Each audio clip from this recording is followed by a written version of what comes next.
आज हम लोग अगला जो चैप्टर है वह थर्ड चैप्टर है, निर्देशांक ज्यामिति, कोऑर्डिनेट ज्योमेट्री। आज हम लोग इस पर डिस्कस करेंगे। तो इसका देखना तो निर्देश का अंक है और ज्योमेट्रिकल मीनिंग निकालना है। तो ज्योमेट्रिकल मीनिंग का मतलब क्या हुआ कि इसमें हम किसी भी तल को मेजरमेंट कर सकते हैं। तो तल के लिए सबसे पहले एक हम लेते हैं मूल बिंदु O। तो इसके दाहिनी तरफ जाएंगे, इसके बाईं तल में जाएंगे। कोई भी तल हो तो यह हो गया हमारा क्षैतिज तल। इसी पर मूल बिंदु से हम एक लंबवत तल लेंगे। तो यह क्षैतिज तल हो गया। तो आप अगर सपोज कीजिए कि यहाँ ए बिंदु हो गया मूल बिंदु, ओरिजिन। तो मूल बिंदु से इधर के जो दाहिने साइड में जाता है वह होता है एक्स अक्ष, एक्स एक्सिस, एक्स अक्ष। इसको भी हम कहते हैं एक्स अक्ष ही, लेकिन यह एक्स डैश अक्ष लिखते हैं, एक्स डैश एक्सिस। क्यों? इसलिए कि इधर का होता है पॉजिटिव पार्ट, धनात्मक भाग, और इधर होता है ऋणात्मक भाग। तो जैसे हम इंटीजर्स को लेते हैं तो जिसमें सपोज कर लीजिए कि इधर अगर यह 1 2 3 4 5 हुआ, तो 5 बड़ा है 4 से, 4 बड़ा है 3 से, 3 बड़ा है 2 से, 2 बड़ा है 1 से, 1 बड़ा है 0 से।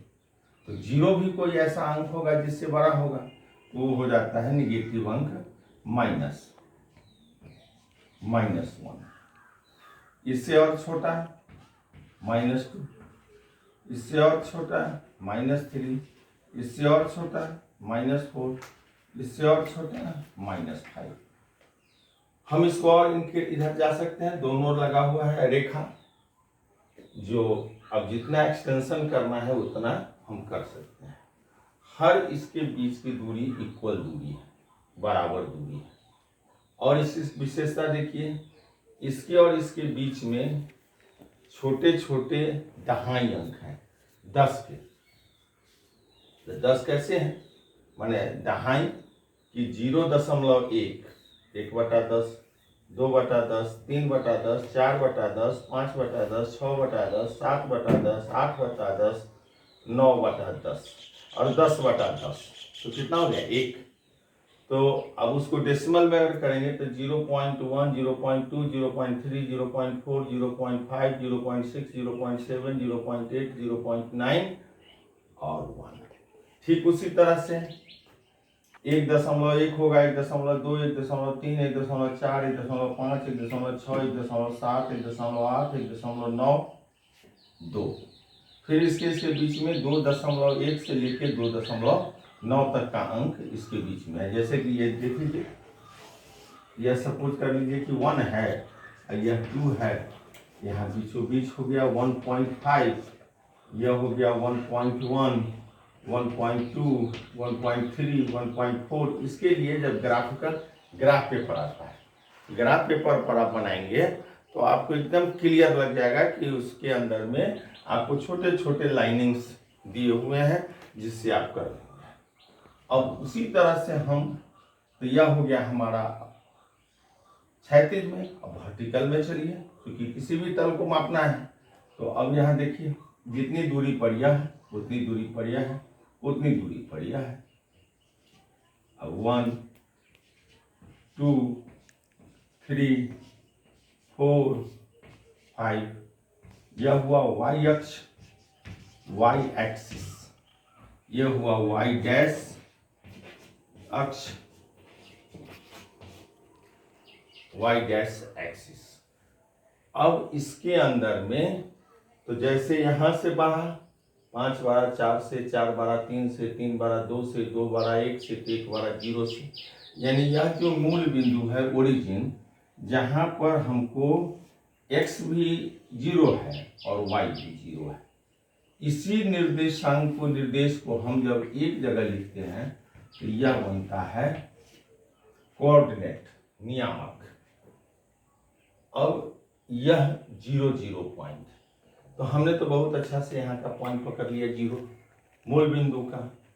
अब उसी तरह से 1 है, 1 से 1 बड़ा है 0 से, तो 0 बड़ा भी होगा किससे? -1 से, -2, -3,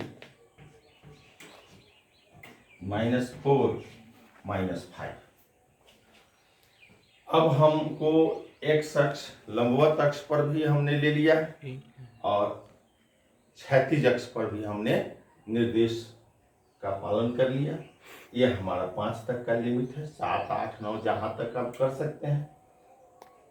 अब हमको यहाँ पर जब ये नियामक हो गया तो इसमें एक पहला है और तब दूसरा है, 0 0 था। अब हमको इस पहले वाले जो नियामक होते हैं वह बिंदु होता है x अक्ष का, और ये दूसरा वाला जो होता है वह y अक्ष का। तो यहाँ तो हमारा दोनों 0 0 निकला, लेकिन अगर हमको अब मेजरमेंट करना हो कि इस पर कोई ऐसा पॉइंट हो जैसे 2, 4, 3, 0, 0, 2, 3, 3, -2, 2, 4, -1, 0, 5, इस तरह के डिफरेंट आपको दिया हुआ है। तो इसको हम लोग समझ लेंगे पहले कि पहले होता है x अक्ष वाला, फिर होता है y अक्ष वाला। x अक्ष वाला हमारा हो गया भुज, एब्सिसा इसको कहते हैं, और y अक्ष को कहते हैं ऑर्डिनेट, कोटि। यानी x अक्ष हो गया, x अक्ष का नाम है भुज, एब्सिसा, और y अक्ष का नाम है जो नियामक रहते हैं उसको कहते हैं कोटि, ऑर्डिनेट।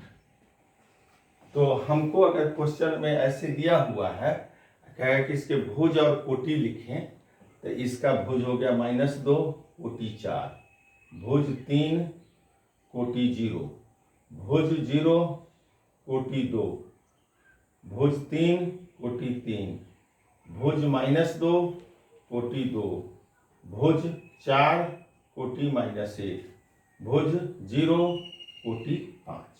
इंग्लिश में abscissa ordinate, abscissa ordinate, abscissa ordinate, abscissa ordinate, abscissa ordinate, abscissa ordinate, abscissa ordinate, यह दोनों मिलके बना दिया कोऑर्डिनेट। कोऑर्डिनेट हो गया। अब हमको इस पर इसको स्थापित करना है, तो इसको इस्टेब्लिश करना है। तो यह तो हो गया मूल बिंदु का पॉइंट, यहाँ हो गया 0 0। अब हमको सपोज कर लो कि पहले ये कर लो कि जैसे 0 3 को लेना है, तो x 0, तो 0 तो दोनों का यहाँ है, और y 3, तो y 3 कहाँ है? यहाँ है। ये निर्धारित हो जाएगा हमारा 0, 3। हमेशा हमको लिखना है पहले भुज तब कोटि। अब हमको करना है, जैसे सपोज कीजिए कि हम -2 और 4, भुज है -2, तो भुज का स्थान x अक्ष वहाँ लिख दिए हैं। तो x अक्ष में ये माइनस है, ऋणात्मक, तो यहाँ है यह, और 4 कोटि है, तो 4 धनात्मक है y में, कहाँ है? यहाँ। अब इस दोनों को हम कैसे बढ़ेंगे? तो हमको ऐसा पॉइंट लाना है जहां पर दोनों का पॉइंट एक जगह आ जाए, तो हम इसको आगे बढ़ाएंगे, हम इसको आगे बढ़ाएंगे और इसको यहां से आगे बढ़ाएंगे, और इस पॉइंट का नाम हो जाएगा पहले x फिर y, -2, 4। ये हम ग्राफ पर नियामक को स्थापित कर दिए। अब इसका वो हमारा 3 जीरो, तो x3, तो x3 यहाँ है, y0 यहाँ है। अब ये जीरो वाला सीधे स्ट्रेट लाइन चलेगा, कभी भी यह ऐसे ऐसे नहीं चलेगा, वक्र में नहीं चलेगा, सीधा, तो सीधी रेखा में यहाँ यह पॉइंट हो गया। पहले लिखते हैं x, फिर लिखते हैं y। अब हमको जैसे 0 2 लिखना है, तो x0, तो x0 यहाँ है, और 2 y2 भुज है, प्लस है, धनात्मक है, तो कोटि, तो यहाँ चलेंगे 0,2, इस पॉइंट का नियामक हो गया। अब हमको करना है 3 3, तो x3 y3 y भी 3, ये चलेगा तब ये मिलन होगा दोनों का, जब यह सीधा चलेगा, यह भी सीधा चलेगा। यह बिना ब्रैकेट का नहीं देंगे, बिना कॉमा का नहीं देंगे, क्योंकि यह भुज है, यह कोटि है। अब यहाँ चलेंगे -2,2 -2 x, तो x धनात्मक y,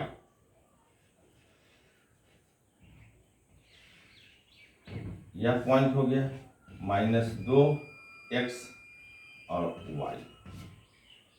अब 4 -1, तो x4 -1, तो -1 y यहाँ, इसको सीधा चलेंगे, इसको यहाँ चलेंगे। 0 5, x0 5, ये 0 आगे बढ़ेगा, ये 5 के नजदीक आएगा, 0 5। इस तरह से हम लोग किसी भी, कोई भी हमारा दिया रहेगा भुज और कोटि का नियामक, उसको हम ग्राफ पर इस तरह स्थापित कर लेंगे।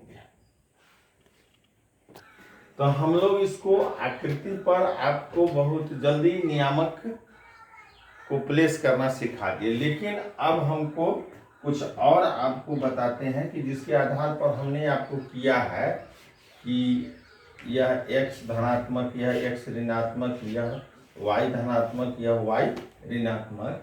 वो हमारे जो मैथमेटिशियन थे, समकोणीय कार्तिकीय ज्यामिति निकाला उन्होंने, रेक्टेंगुलर कार्टेशियन ज्योमेट्री, उस आधार पर आपको हम अब बता रहे हैं कि कैसे समकोणीय हो गया, यानी हर एक लाइन का जो यह मूल बिंदु है वह 90 डिग्री पर है, ये सब 90 पर है। एक एंगल है, इसमें उन्होंने अपना दिया, इसी आधार पर स्टेटमेंट कि ये धनात्मक पार्ट हुआ, ये धनात्मक ऋणात्मक हो गया 36 का, ये धनात्मक हुआ, ये ऋणात्मक होगा। इसको उन्होंने 4 भाग में बांट दिया। इसका नाम रख दिया उन्होंने प्रथम पाद,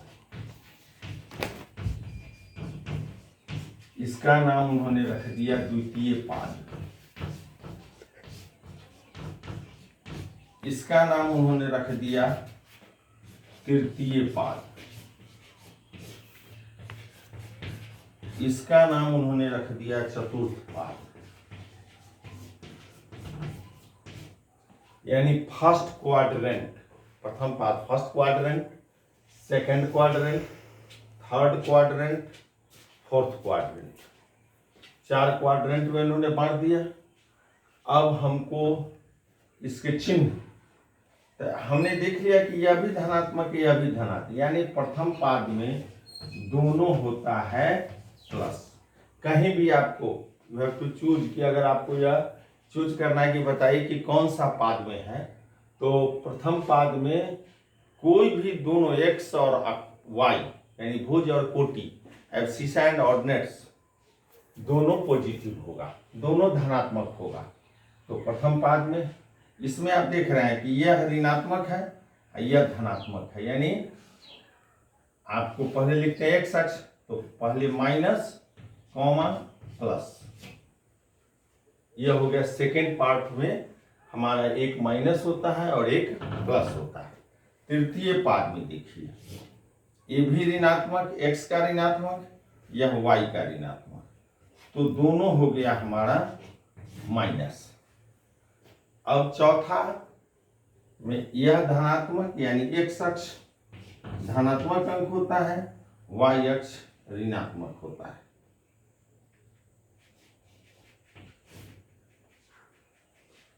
हमको क्वेश्चन में आगे आएगा कि अगर जैसे सपोज कर लीजिए कि आपको यहां लिखा हुआ है ऐसे,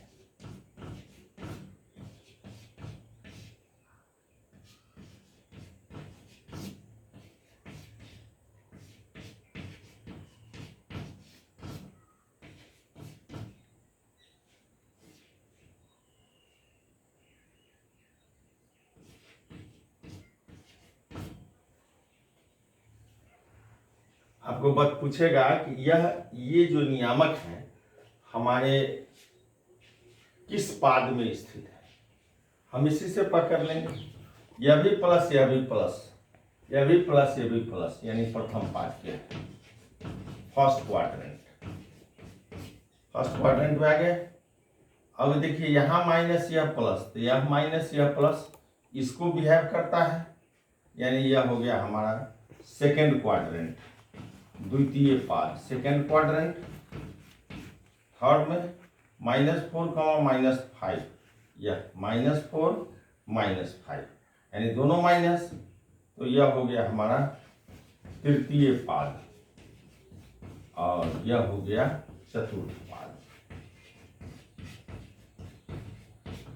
तो अभी तक हम लोग इसमें यह समझ गए कि हम लोगों को कोई भी जो एब्सिसा और ऑर्डिनेट भुज और कोटि दिया रहेगा तो हम उसको इस ग्राफ पर, आरेख पर हम उसको दर्शा सकते हैं कि इसका स्थान कहाँ है।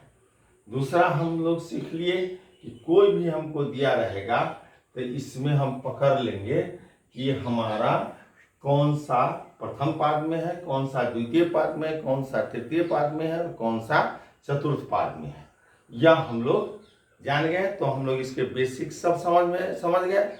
अब कोई दूरी भी है, सपोज कर दीजिए यह 0, 0 है, अगर यह तो यह मूल बिंदु O है, अब मान लो कि यह, तो यह इसकी दूरी कितनी हो गई 5 इकाई। अगर कोई यहाँ है 7, तो इसकी दूरी क्या हो गई 7 इकाई, यहाँ से यहाँ तक की दूरी हो गई 7 इकाई।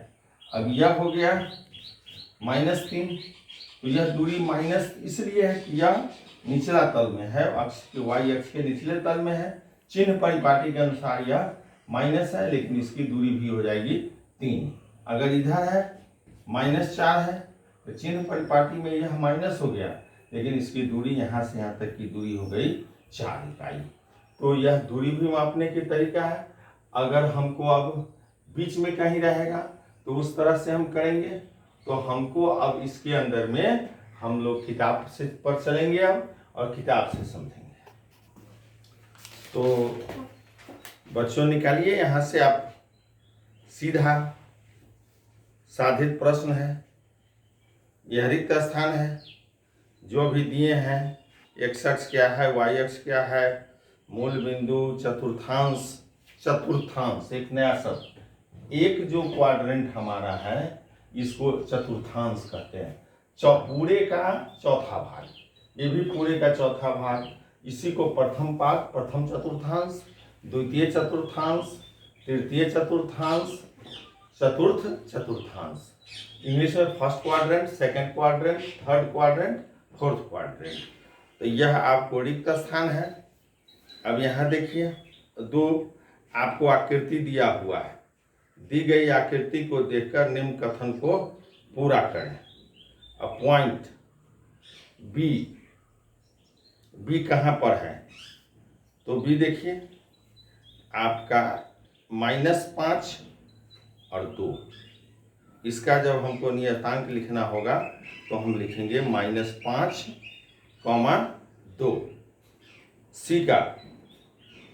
सी का लिखना होगा नियामक, तो भुज है -4 और कोटि है -3, तो -4, -3। डी का लिखना होगा तो हम लोग लिखेंगे 2, x अक्ष -4। ए का नियामक लिखना होगा तो हम लोग लिखेंगे 3, 4, पहले x अक्ष का फिर y अक्ष का। तो हर बिंदु का नियामक लिख लेंगे, उसकी दूरी तो दूरी में x अक्ष पर हो गया पहला -5,2 है, तो उसका 5 इकाई, और y अक्ष के समानांतर दूरी हो गया 2 इकाई। तो इस तरह से अब ये कुछ निर्देशांक दिए हैं, इनकी स्थिति चतुर्थांश का या अक्ष में स्पष्ट करें। तो सबका पॉइंट दिया हुआ है, हमने बताया पहले x अक्ष फिर y अक्ष। अब पॉइंट में है 5 - 5, 2, यहाँ है 3, 5, 2, -1। तो इससे हम कर लेंगे, ये बटा में है, 3/2 का मतलब होता है 1.5 आधा।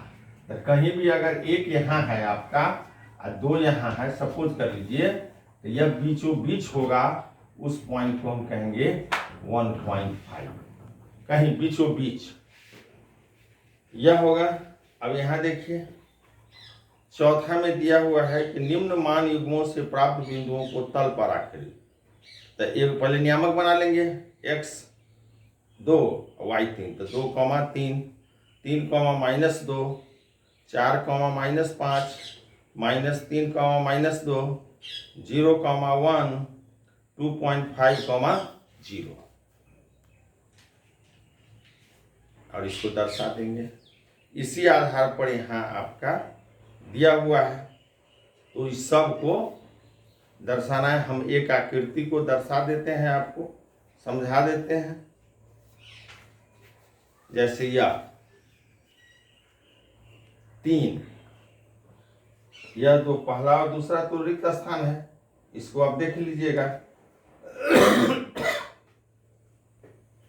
अपनी कमेंट्स दीजिएगा कि इसमें अगर जो आपको अगर कोई सम प्रॉब्लम लगे 3.1 का, तो आप लिख के देंगे, मैं बता दूंगा। ये बहुत इजी है, इसलिए नहीं कर पा रहा हूं।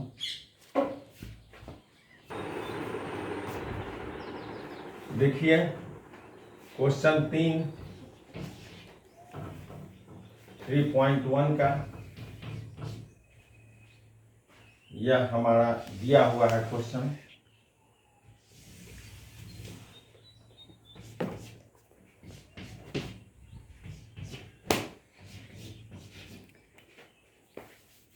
इसमें आपका गया है ग्राफ 6 तक, 1 दूरी बराबर है 3, 4, 5, 6, तो फिर इधर भी लेंगे -1, -2, -4, -4, -5,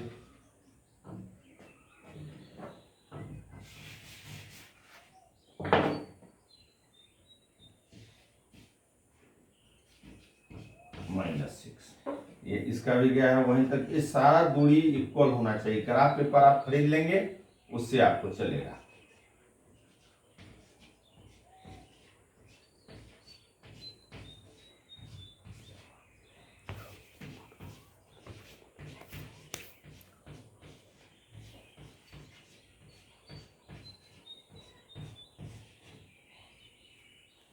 अब इसमें पॉइंट देखिए, जहां जहां लिखा हुआ है -3 और 4 के बीच में एक पॉइंट ऐसा दिया है, जिस पॉइंट का नाम है S। अब आपको दिया हुआ है 1 और 2 के बीच में, बीचों बीच इसका नाम है, और यहां है यह Q, और 3 और 2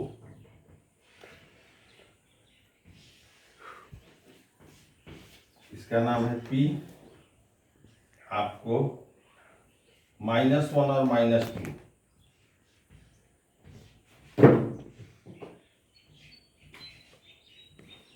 इसका नाम है R। कहता है आपको कि आकृति में दिए गए बिंदु P, Q, R, S के भुज तथा कोटि लिखें। बहुत अच्छा। x अक्ष को कहते हैं भुज, y अक्ष को कहते हैं कोटि। तो हम लोग चलेंगे, पहले S से शुरू कर ले। S के लिए भुज माने x अक्ष, तो भुज हो गया हमारा, ये पॉइंट बीचों बीच है, तो -3.5 आधा। और कोटि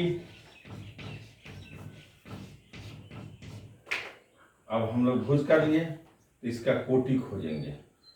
कोटि सीधे एस का दिया, कहीं नहीं है, यानी y हमारा यहाँ मूल बिंदु जो होता है 0, यानी y है हमारा 0 पॉइंट। इसका कोटि हो गया 0 और s का नियामक बन गया -3.5, 0। क्योंकि s का नहीं दिया हुआ है, तो नहीं दिया हुआ तो इसी क्षैतिज तल में कहीं होगा, तो यहाँ 0 होगा, यानी इसका नियामक यह बन गया। अब दूसरा कहेगा p के लिए, तो पहले हम तैयार कर लेंगे p। तो पहले होता है भुज एब्सिसा, तो भुज हो गया x अक्ष, तो 3, कोटि y, तो यहाँ है 2, यानी p का नियामक हो गया पहले भुज फिर कोटि, एब्सिसा तब ऑर्डिनेट। तो p का हो गया, s का हो गया। q के लिए, q के लिए देखिए q यहाँ है, तो पहले हमारा भुज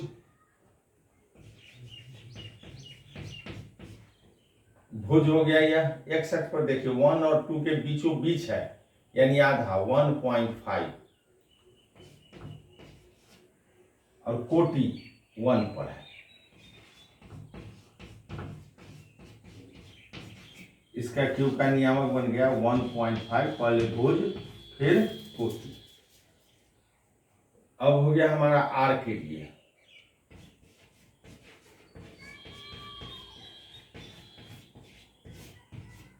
r के लिए पहले भुज हो गया -1, और कोटि हो गया हमारा -2, r का नियामक बन गया -1, -2। यह हमारा क्वेश्चन ए। अब 4 क्वेश्चन देखिए, कहता है दिए गए बिंदुओं पी क्यू आर के नियामक कीजिए। देखिए P आपको यही बता देते हैं, P का नियामक क्या होगा 1.5 भुज, और इसका कोटि कितना होगा, कोटि है 1 और 2 के बीच में, तो 1.5, यानी P का नियामक हो जाएगा 1. चौथा क्वेश्चन के लिए चित्र में बना हुआ है, तो इसका आंसर हो जाएगा P के लिए भुज हो गया 1.5 और कोटि हो गया भी 1.5, दोनों समान हो गया। Q के लिए, Q का देखिए, Q पर केवल क्या है हमारा, यहाँ भुज तो है, भुज तो 0 है, भुज नहीं है, कोटि है, कोटि कितना है 1.5, यानी इसका नियामक हो गया 0, 1.5। पहले हमेशा x अक्ष x का ही लिखेंगे, वह 0 हो या कोई अंक हो। r के लिए देखिए, r यहाँ नीचे तो x नहीं है तो 0, r हो गया y है कोटि तो -2। यह हो गया हमारा 4 का आंसर। हम आपको यह इसका बताते हैं, पूछते हैं। देखिए अब कहता है कि किस चतुर्थांश में है, तो चतुर्थांश तो जान गए 4 गो है, प्रथम द्वितीय तृतीय चतुर्थ। प्रथम वाला कौन होता है, जो दोनों प्लस होता है। द्वितीय चतुर्थांश में कौन होता है, जो 1 प्लस और 1 माइनस, यानी माइनस हो गया भुज, कोटि हो गया प्लस, तो यहीं से आप पकड़िए -2 और 4 है, तो यह हो गया हमारा द्वितीय। यह हो गया x धनात्मक और y ऋणात्मक है, तो यह हो गया हमारा कौन सा पाद, चतुर्थ पाद। क्या आप इसी में देख रहे हैं, यह प्लस, ये भी प्लस, तो प्रथम पाद, द्वितीय पाद के लिए हम लेंगे x माइनस y प्लस, तृतीय पाद के लिए लेंगे दोनों माइनस, और चतुर्थ पाद के लिए x प्लस वाई माइनस। बस इसी के आधार पर यह हमारा हो जाएगा। नीचे देखिए, एक निकालना है बिंदु पर आलेख एक्स वाई, तो -2,8, एक होगा -7। ऐसे ग्राफ बनाइएगा। आपका ग्राफ का पेपर अंक कहाँ तक गया है? 8 तक। तो यह जो 6 तक है इसको आप 8 तक ले जाइएगा, इसको भी 8 तक, इसको भी 8 तक, इसको भी 8 तक। पहला के लिए भुज होगा -2, कोटि हो गया 8, यानी -2,8, -1,7, 0, -1.25, 1,3, 3, -1। बस इसको ग्राफ पर आरेखित कर देना है। अब इसको अर्ध स्पष्ट करना है। जहाँ भी 3/2 का मतलब हो गया 1.5, 5/2 का मतलब 2.5, 5/2 का मतलब हो गया 2.5, 7/2 का मतलब हो गया 3.5। अब किस चतुर्थांश में निम्न बिंदु होंगे? भुज माइनस है और कोटि प्लस है, तो भुज माइनस कोटि प्लस द्वितीय, कोटि माइनस और भुज माइनस तो तृतीय चतुर्थांश में। उसके बाद भुज भी प्लस कोटि भी प्लस, तो भुज प्लस कोटि प्लस प्रथम में। तो इस तरह से आपको हम ये चैप्टर बहुत हल्का है, हम लोग 8 तक डिस्कस कर लिए हैं। फिर कल 9, 10, 11, 12 और तब हम लोग आगे चलेंगे। इसका ग्राफ बनाना, इसे समीकरण का कैसे निकालते हैं, समीकरण का आलेख कल बताएंगे। तो काम आपका बहुत अच्छा से होना चाहिए। 3.1 और पूरे इसके पूरा एग्जाम्पल बनाना है। और 2.1 का हमको 2.5, वो 3.1 का एक काम हुआ, और 2.5 में आपको 9 से 9, 10, 11, 12, 13, 14, 9 से 14 हिसाब इसमें से बनाना है। और यह जो आज पढ़ाए हैं उससे आपको बनाना है। तो थैंक यू।